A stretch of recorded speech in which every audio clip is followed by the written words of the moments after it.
Suge didn't even have to go that crazy because Death Row had legitimate artists.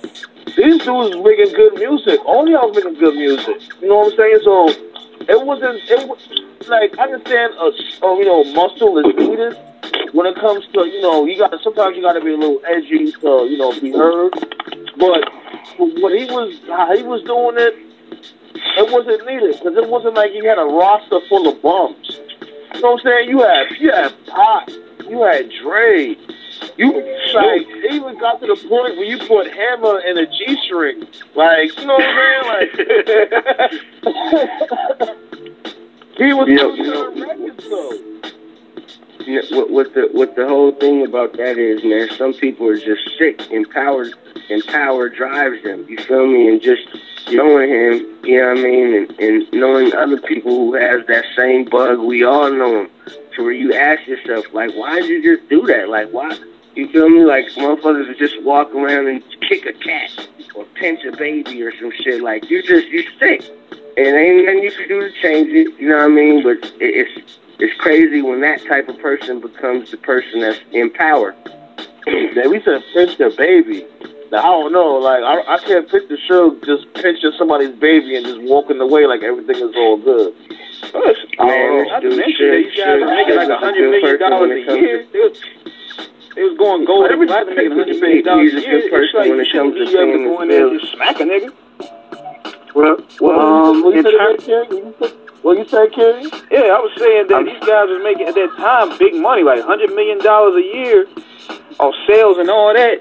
You shouldn't be mad enough to go in and just smack a nigga because he ain't right at 16, right? Like, let that nigga live.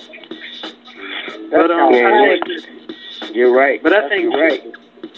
I think, and definitely Gonzo, because you were around during that time, and I think as we are all hip hop historians, and you actually being an active participant during that time, I think a lot of people really feel that what happened at the '95 Source Awards was really a very ugly turn for what we saw for a few years as the East Coast, West Coast beef, whereas you said earlier, it didn't even have to go that route.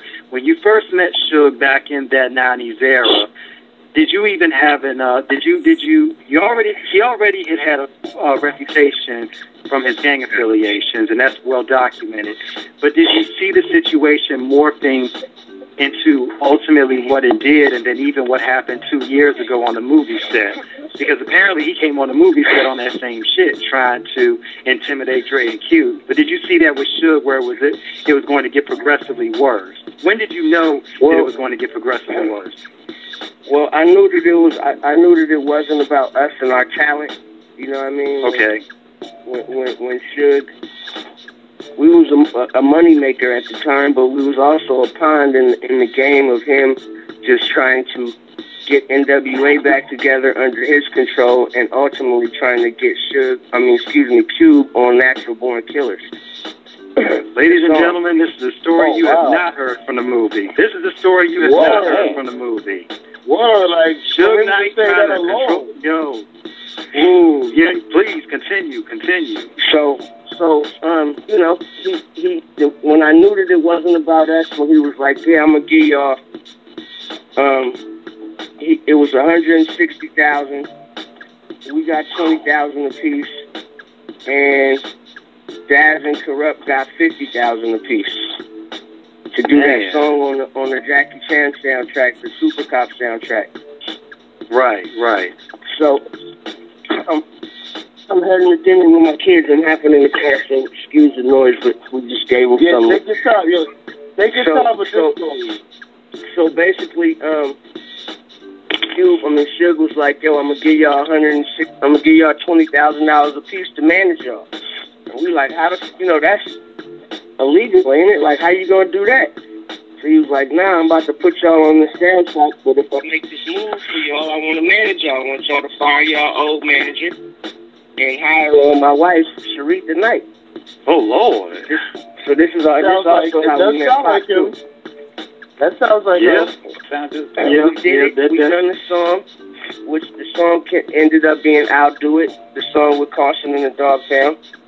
And, when he done it, he was like, now call this nigga Cube so I can pull his drawers up his ass. Because now,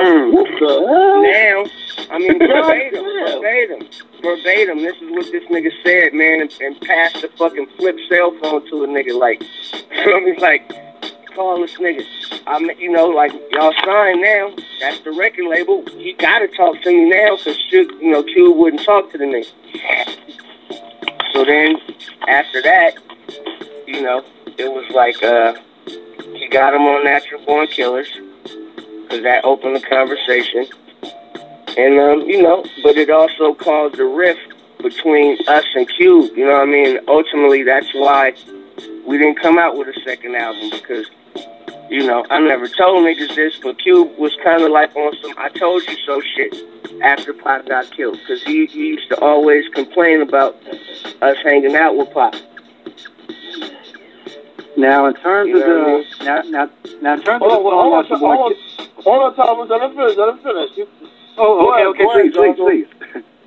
So you know, Cube used to always like complain about. I told you they wasn't happy that they was handing over the crown. You feel me? So Cube used to always be like, why the fuck are y'all hanging out with this dude? Like, you know what I mean? He ain't all that, basically. You feel me? And you know, it was just tension there. So once Pac got killed, it was like, you know, I told you so, and, you know, Q really never wanted to fuck with us again after that.